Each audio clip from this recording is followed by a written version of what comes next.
Sulit na sulit ako sa lahat ng pinaghirapan ko. Sa lahat ng tagumpay ko, kasama kong pamilya ko.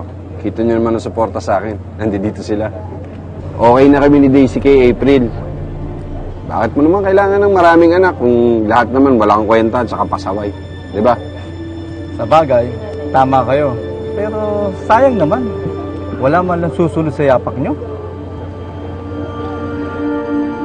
Matindi ang tiwala ako sa'yo. Magiging matapang kang pulis at hihigitan mo lahat ng aking mga nakuha. Wala na talagang susunod sa yapak ko. Kasi ang pagpupulis hindi para sa mahina. Nakita mo si April? Hindi niya kaya magpulis.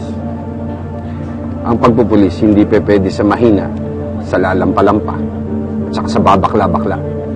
Naintindihan niyo? Siyempre. Bantayan niyo mabuti yung mga lalaki niyong anak. Baka mamaya pagtalikod niyo, kikending-kending parang sirena na yung mga yan mo. Ha? Sa bagay, sabi nga nila, kung sino pa raw yung junior, yung panlalabas na bakla. Sir.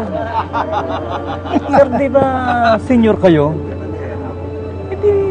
Ba't may junior kayo? Bakit nag-iisa na yung anak nyo? Ang junior ko, matagal ng patay yun.